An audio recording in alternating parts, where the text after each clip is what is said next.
Você já parou para pensar de onde vêm as roupas que você usa? E depois de velhas, para onde elas vão? Se são mais baratas ou não, ou mais estilosas, provavelmente essas roupas fazem parte de uma indústria têxtil que envolve uma grande produção, danos à natureza e, em muitas ocasiões, a exploração de mão de obra barata. É aí que entra a moda sustentável. Uma área que se preocupa em pensar soluções mais responsáveis, tanto socialmente quanto ambientalmente e economicamente, para a produção têxtil do início até o descarte. O objetivo é minimizar o desperdício e a poluição, defendendo que as roupas sejam mais duráveis e atemporais, sem que haja um consumo excessivo de roupas descartáveis, dando preferência para materiais reciclados ou orgânicos, processos de produção que usem menos energia e água e práticas justas para os trabalhadores da moda. Quais são os benefícios dessa moda sustentável no meio ambiente? Quais são os exemplos dessa prática no dia a dia? Como ela começou? É isso que buscaremos responder no episódio de hoje do Ciência ao Pé do Ouvido. Eu sou Túlio Daniel, jornalista na divisão de divulgação científica da UFO. E quem está comigo aqui hoje, estreando tanto na produção quanto na apresentação, é a Maria Clara de Medeiros. Você já ouviu o nome dela nos créditos de alguns episódios do nosso podcast. Ela é a nossa estagiária de design e produz as lindas capas dos nossos episódios. E se vamos falar de design de moda e moda sustentável, nada melhor do que ter uma design comigo, né? Então seja bem-vindo do lado de cá, Maria. Muito obrigada. E para o episódio de hoje, convidamos a Aline Teixeira Souza Silva, PhD em Design, pesquisadora e professora na Faculdade de Arquitetura, Urbanismo e Design aqui da UFO. Também convidamos Estela Teles Barros, designer, especialista em moda e analista do Senai Uberlândia. Bora lá?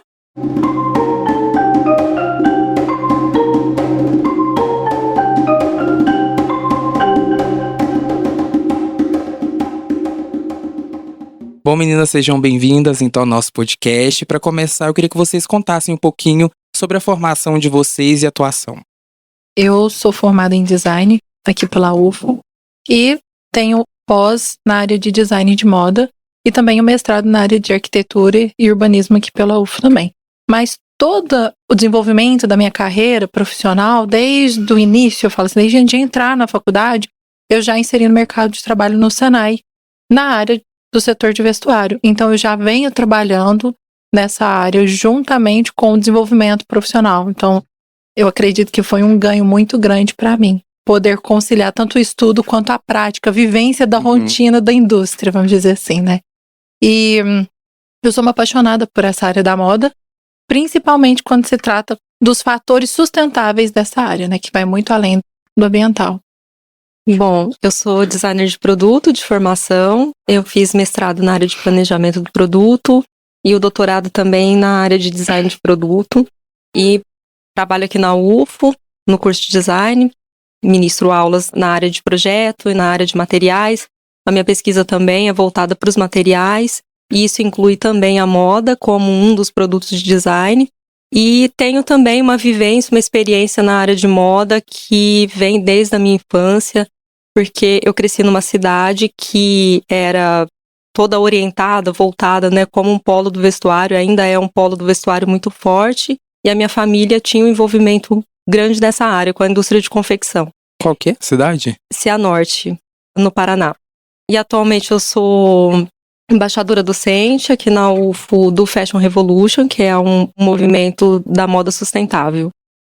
A gente adiantou aqui um pouquinho, né, no começo do episódio, o que é moda sustentável, mas nada melhor do que vocês que são especialistas para explicar pra gente, então, o que essa moda é sustentável e como que ela se aplica no nosso dia a dia. Olha, existem vários significados, vamos dizer assim, conceitos sobre o que é a moda sustentável. Mas eu acredito que seja totalmente conectado com os valores pessoais. A moda sustentável, ela só é uma parte desse grande espaço que é a moda, né, desse grande setor que é a moda, mas ela é um espaço voltado para reflexões maiores, além de um produto final ou além de um gosto, né? Então, uma reflexão do que vem por trás. Então, eu acredito que a moda sustentável está muito conectada, muito relacionada com os valores daqueles que são os consumidores ou os produtores dessa moda. Bom, eu vou acrescentar falando então o que a moda sustentável não é. Acho que é importante também para a gente Interessante. alinhar, né? Porque existe o costume de tipificar, de colocar como classificação ou como uma categoria. E aí acabam por classificar a moda sustentável como um dos nichos de moda. E isso é errado. Não é um tipo, não é um nicho de mercado, né? Na verdade, é um objetivo que todo setor, que engloba todos os nichos, deveria tentar alcançar, que é esse equilíbrio entre o que é ambiental, entre o que é econômico e o que é o social. Também a gente queria saber quais são os maiores desafios que a indústria da moda enfrenta hoje em relação à sustentabilidade. Olha, eu vejo que o maior desafio hoje está relacionado ao consumismo. A moda, vamos dizer assim, esse produto, né, para ele ser sustentável, ele requer atenção para vários detalhes. E aí, essa questão da velocidade de consumo que nós temos, em vários momentos não permite esse refinamento do processo. Às vezes, por causa de um pequeno detalhe de uma regulagem de uma máquina, ela poderia se tornar um pouquinho mais sustentável, mas para entregar dentro daquele prazo o produto final, isso não foi possível. Eu acredito que a maior dificuldade hoje na produção da moda sustentável é essa questão da velocidade do consumo. Nem é uma questão da velocidade da produção, é a velocidade do consumo, como isso está sendo consumido, né? O imediatismo. Eu acredito que esse é o maior desafio hoje.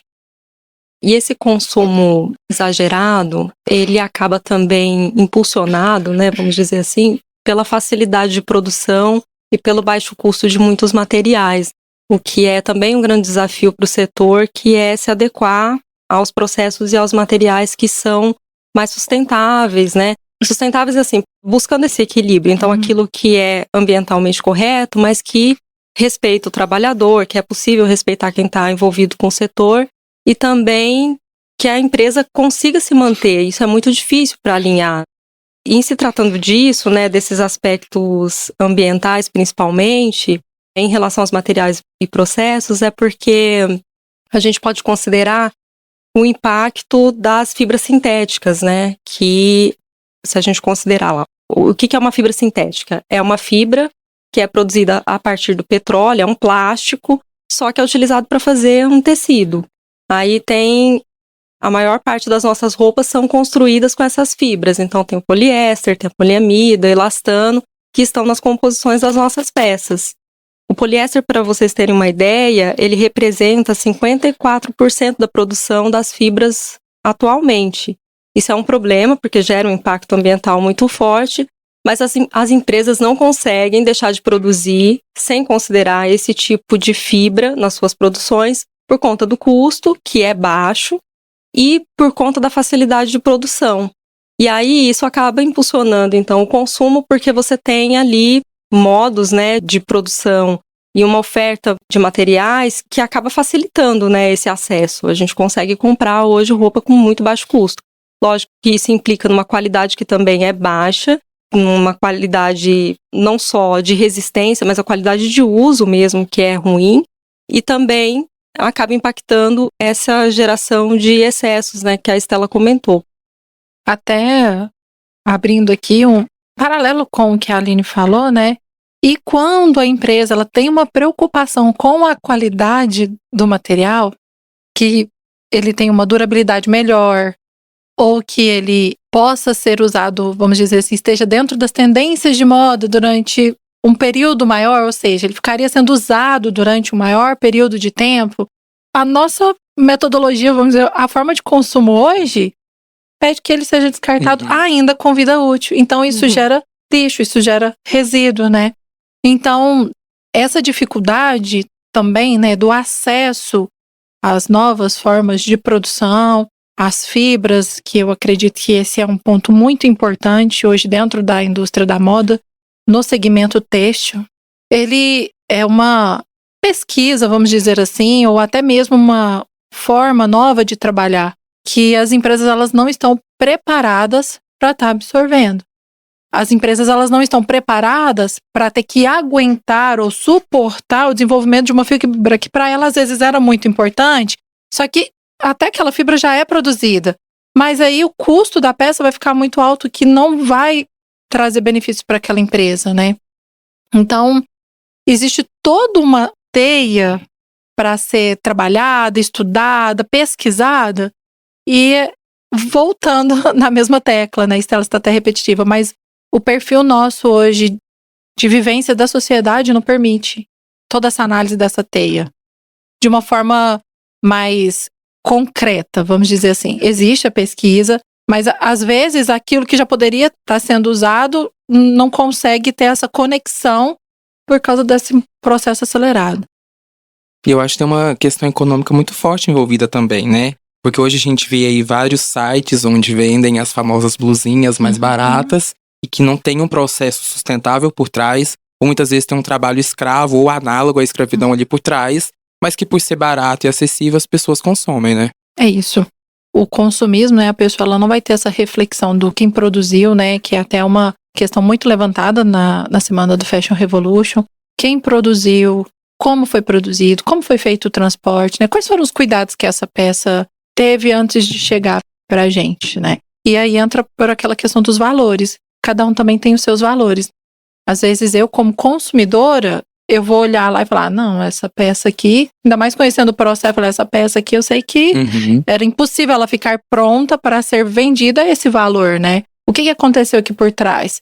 E aí, acho que vai um pouquinho da escolha de cada um, né? O consumidor ele tem que estar atento e consciente que aquela peça que é muito barata teve algum tipo de custo para alguém. E esse custo nem sempre está se tratando só de dinheiro, né? Às vezes tem um custo ali que é pessoal, que é social e que é grave, que é sério.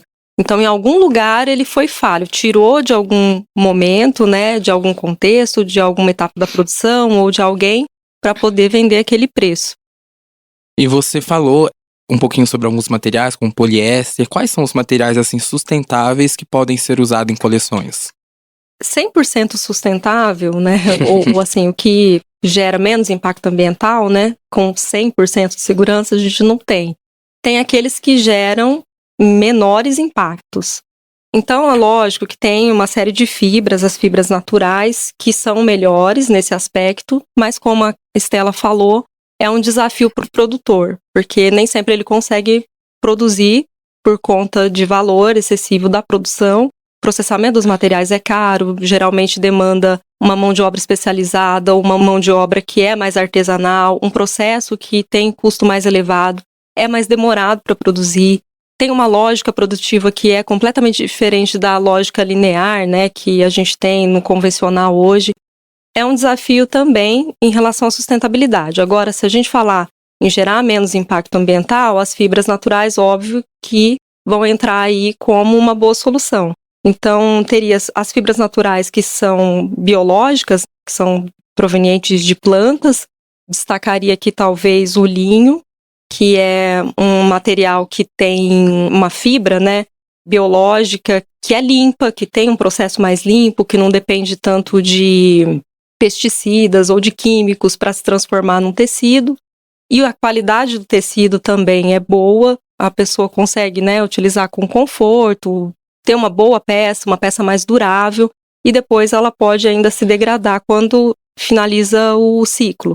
Da mesma forma o algodão, só que o algodão a gente tem que ter também o cuidado que não é todo o algodão que causa pouco impacto, porque isso se concentra mais na produção do algodão orgânico. Quando tem a produção que é convencional, ela gasta muita água por conta da irrigação, tem a questão dos químicos, dos pesticidas, tem também a questão dos tingimentos, né, quando é o caso. Então, a produção dos orgânicos, sim. E aí, mais uma vez, a gente fala de voltar para as etiquetas para poder olhar o que é melhor. Existem também algumas fibras naturais que a gente fala que são artificiais porque elas são transformadas pelo homem. Então, elas não são como o algodão ou como o linho que vem de plantas. Elas são trabalhadas depois. Então, essas fibras naturais artificiais, uma delas é a viscose, que é um tecido que tem um toque suave, que é um tecido fresco. se a gente falar das qualidades enquanto tecido, é um bom tecido. Mas aí tem um impacto que se concentra nos processos de extração, de produção, né, de transformação da viscose. Porque tem a derrubada das árvores, que a gente não sabe se é uma árvore certificada ou não, teria que verificar. E depois dessas derrubadas, é extraída a polpa da celulose, que vai ter que ser purificada. Então imagina que um material que era escuro, marrom, né, da própria cor da madeira, vai ter que ser purificada, esbranquiçada, né, clareada, para se tornar um material que é um tecido, né, que se transforma numa fibra bastante viscosa, por isso que se chama viscose, para poder formar o filamento. E aí envolve uma série de processos químicos que são bastante maléficos assim, para o meio ambiente. Existem algumas empresas que estão trabalhando numa melhora dessa viscose, que chegaram no Tencel, né, e no Liocel, que é uma viscose melhorada, que mantém as mesmas propriedades, mas são menos agressivas ao meio ambiente. Então, se puder escolher, melhor escolher o Tencel ou o Liocel. E tem também a seda, da mesma maneira transformada pelo homem, só que a seda aí a gente esbarra num problema ético dos animais, porque a seda, ela é criada a partir do casulo. Então, assim, o lagartinho cria o casulo, e aí aquela fibra que está em volta do casulo é que vai ser transformada em fio para criar a seda.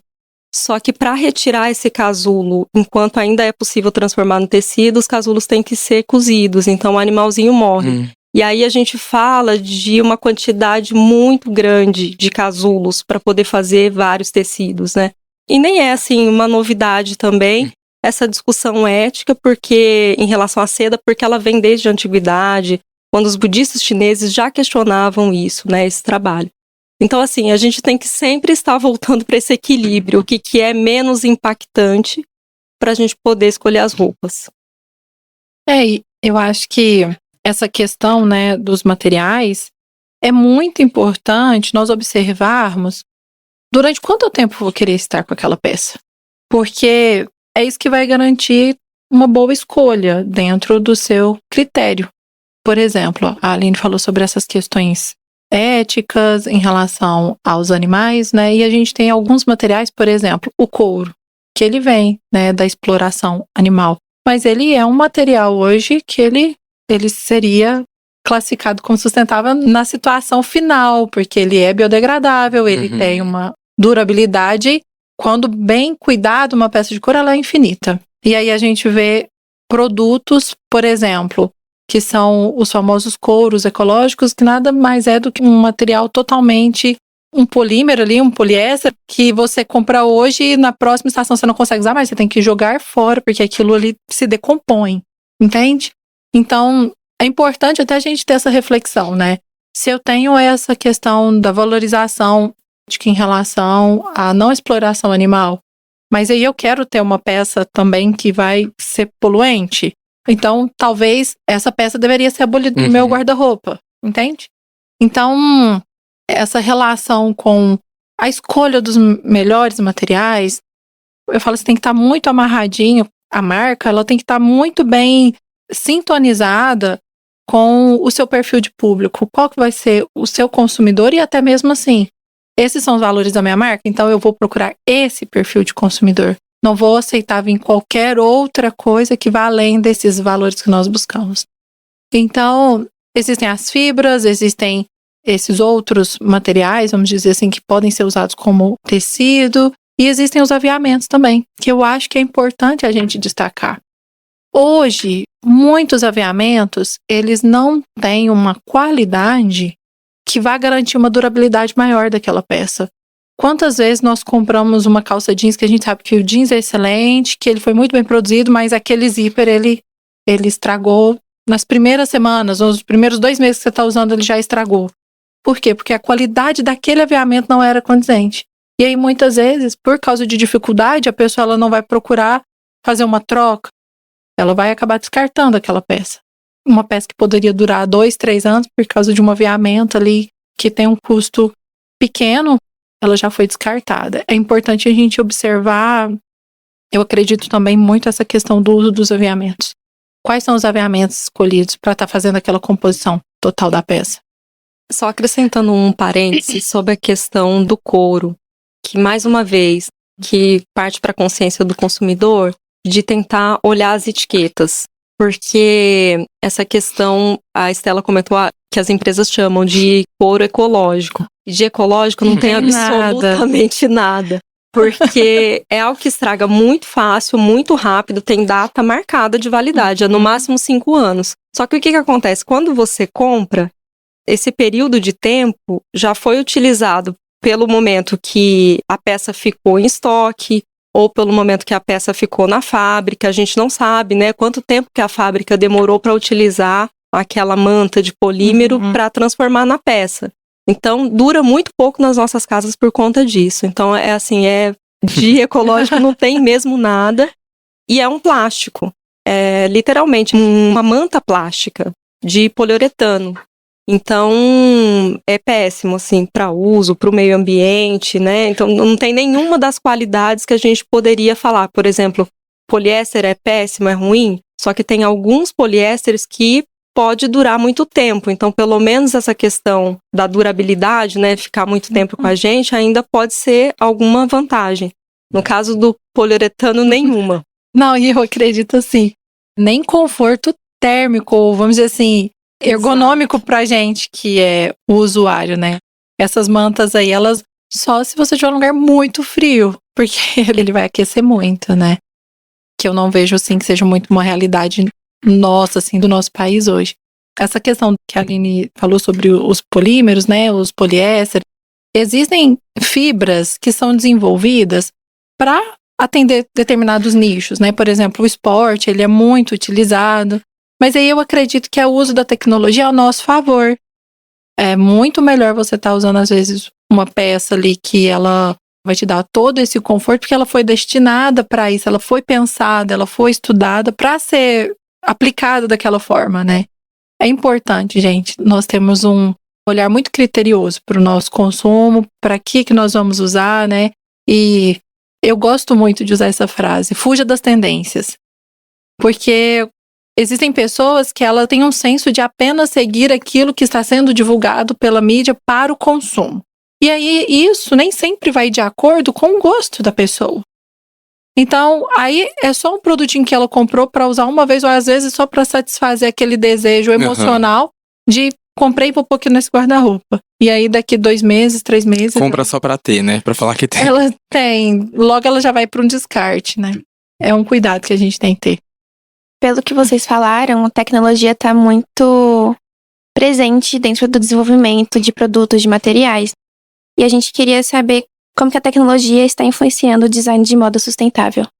Eu vejo de uma forma muito desafiadora, mas que tem colhido bons resultados, devido mesmo à necessidade do público que a gente tem percebido. O nosso planeta já pede, né? Então, existem muitas pesquisas no desenvolvimento, principalmente a gente começou a falar ali agora há pouco, né, sobre as fibras.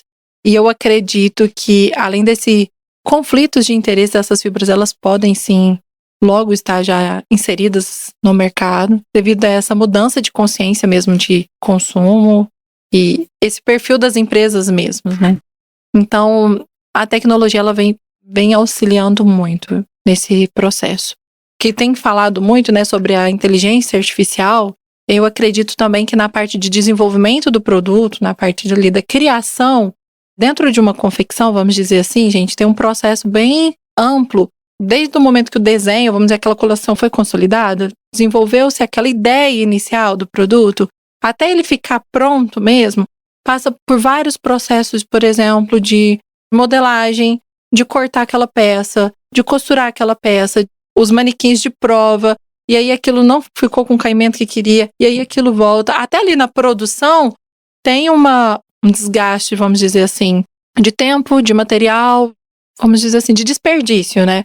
A tecnologia, a parte da inteligência artificial, ela vem para ajudar muito. Porque hoje, as ideias que eram croquis, elas já podem virar um editorial de moda sem a peça nem ter sido modelada ou produzida. Então, isso permite também para aquela empresa que está desenvolvendo uma coleção, ela olhar aquele look vamos dizer assim, praticamente pronto assim na sua frente, sem mesmo ter produzido.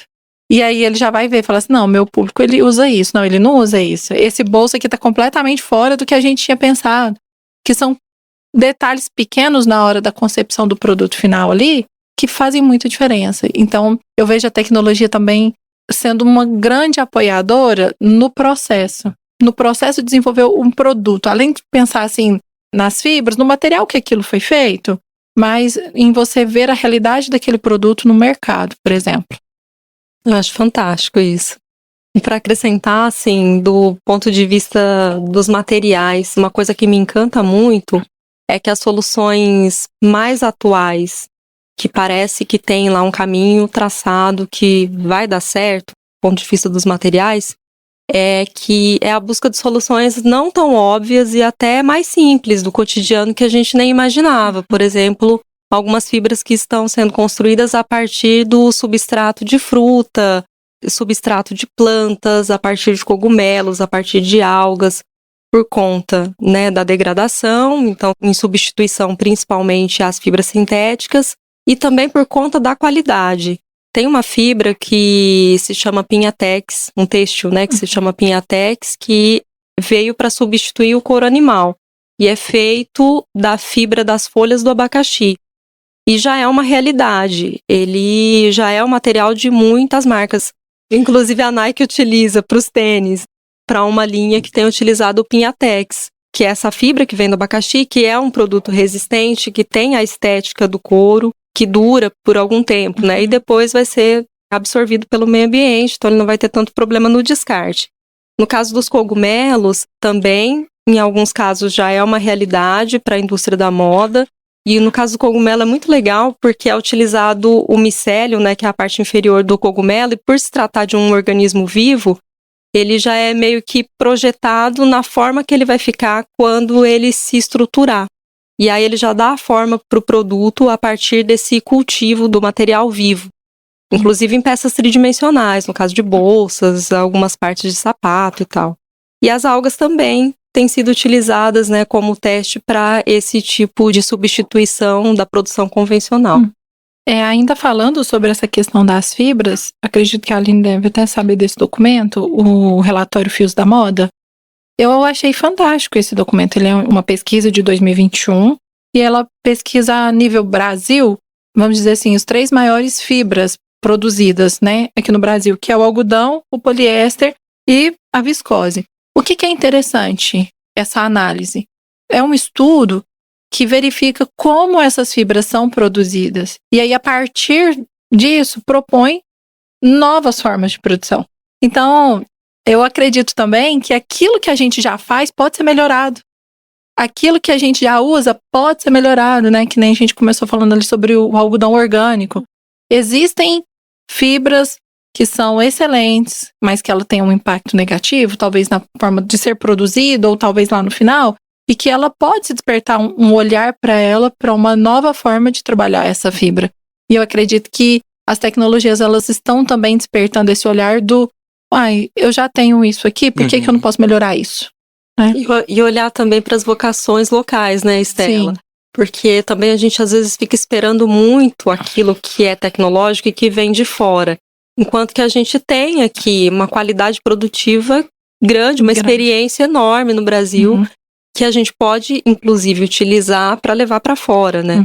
É importante a gente destacar que o Brasil, ele é a maior, vamos dizer assim, é o país que tem a maior cadeia produtiva completa de produção da área da moda. Tanto da produção da fibra ali, do tecido e tal, até o produto final.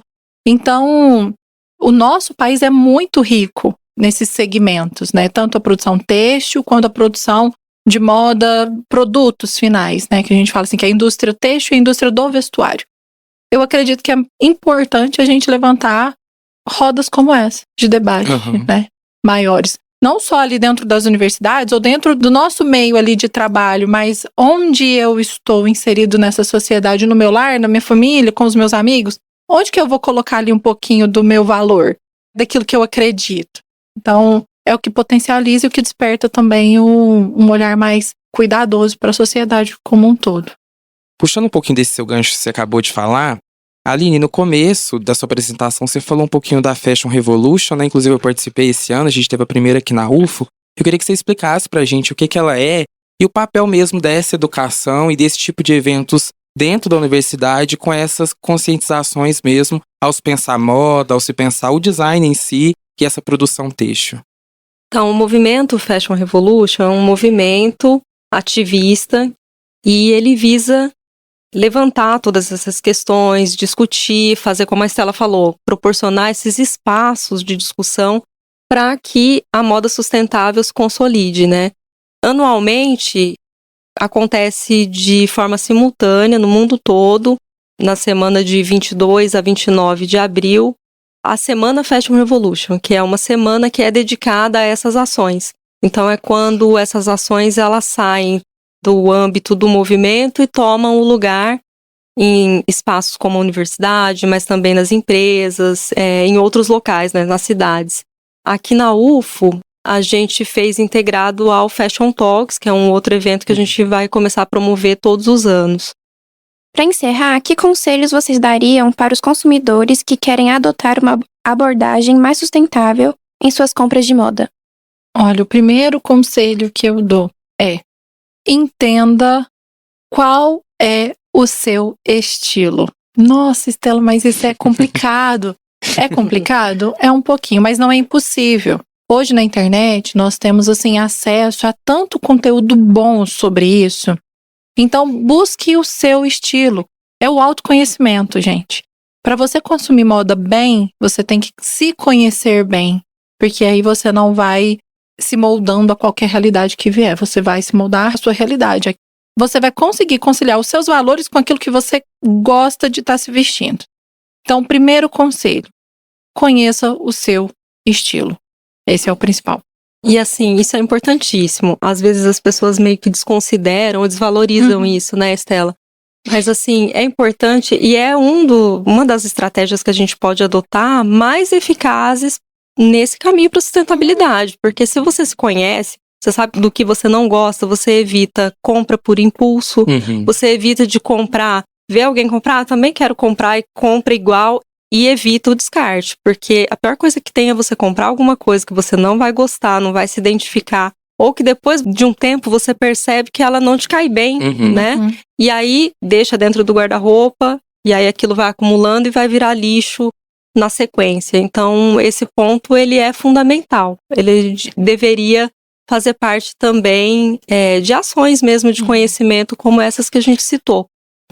Pode parecer, né? A gente vê muito, que a Aline comentou, né? Tem um desvalor sobre isso. Ai, não, isso aí é uma coisa fútil. Você entender de estilo, você entender de cor. Não, gente, não é futilidade. É uma situação que faz parte mesmo da nossa realidade e que muda muito a sua forma de consumo. A partir do momento que você entende o seu estilo, o famoso assim, essa cor não deu certo com a minha pele, aquela que não realçou meu rosto, aquilo é uma realidade. Você entendeu? Você buscou conhecimento técnico sobre isso, porque existe um conhecimento técnico, não é só uma questão de gosto, é um conhecimento. Aí, nossa, muda muita coisa quando você vai fazer o seu consumo de moda. E que a gente percebeu que não é algo fácil, né? Porque, como a Aline falou, não vai ser uma coisa 100% sustentável. Às vezes eu tô consumindo aquela peça porque ela vai ter um fim mais rápido, vai degradar de uma forma ok, mas daí ter uma exploração animal, vegetal por trás e ter esse equilíbrio é difícil. E talvez a gente indo por essa parte dos valores e do que você falou, né, de fugir das tendências, seja um caminho aí. Eu gosto sempre de lembrar, porque sempre tem alguém que fala assim, eu não me interesso por moda, eu só uso roupa básica. Então você é a parcela da população que mais contribui com a indústria de moda, se você só usa roupa básica. E você corre o risco de comprar muitas peças que geram muito impacto, corre o risco de gerar descarte por conta desse seu falta de interesse, Seu né? falso conceito de básico. Isso. Então, é um ponto de atenção, sim. Eu acho que vale bastante a pena refletir sobre isso. Bom, meninas, eu acho que é isso então. Muito obrigado pela participação de vocês. É um assunto muito interessante e muito importante. Aqui dentro da universidade também, né? Não só fora, principalmente pensando na questão dos objetivos, né, do desenvolvimento sustentável, que está aí agora em alta para todos os lugares, não em alta por questão de moda, usando a palavra aqui, mas por importância mesmo e necessidade. Então, muito obrigado pela participação de vocês. Eu agradeço muito a oportunidade de estar aqui com vocês. É o que eu falei lá no começo, né? É o que me move, né? Sou apaixonada mesmo por todo esse mundo, por todo esse processo. Então, contem sempre comigo que eu puder estar aqui para contribuir e estar alavancando, né, o conhecimento sobre o assunto. Estou aqui. Muito obrigada pela oportunidade. Queria agradecer a oportunidade da gente poder conversar sobre esse tema, né, que é tão interessante a nós todos. E vou deixar um último reforço aqui, que é aquele que é colocado, né, no movimento Fashion Revolution, em relação às etiquetas. Olhem as etiquetas, porque as etiquetas das roupas são preciosas para nos conduzir nesse caminho, porque elas dão informações sobre os materiais, sobre as instruções de lavagem para poder lavar as peças e fazer durar, que é também uma questão importante. Em relação à composição dos materiais, então a origem, né, a própria origem, então a gente sabe da onde que está vindo, quem está fazendo, se está sendo valorizado ou não. Então, acho que era o recado que eu deixaria, assim, para todos aqui. É isso então, gente. Muito obrigado.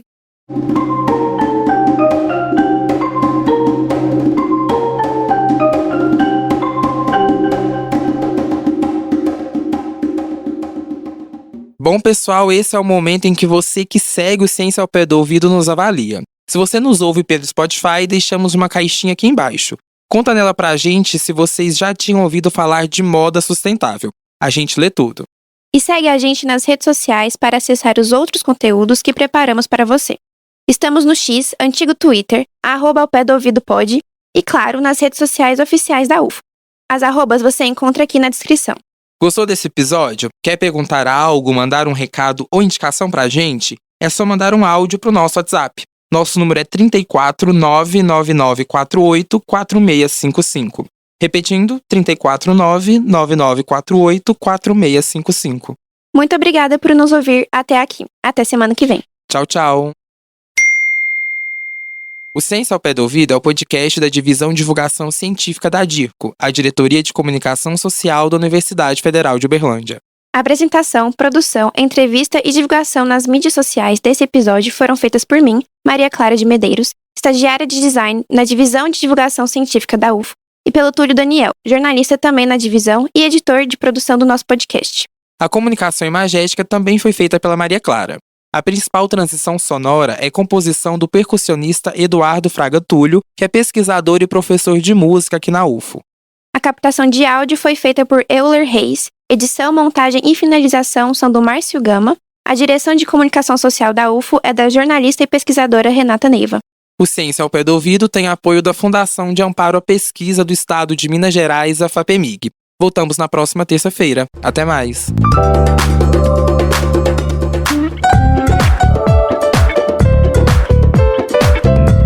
Ciência ao pé do ouvido.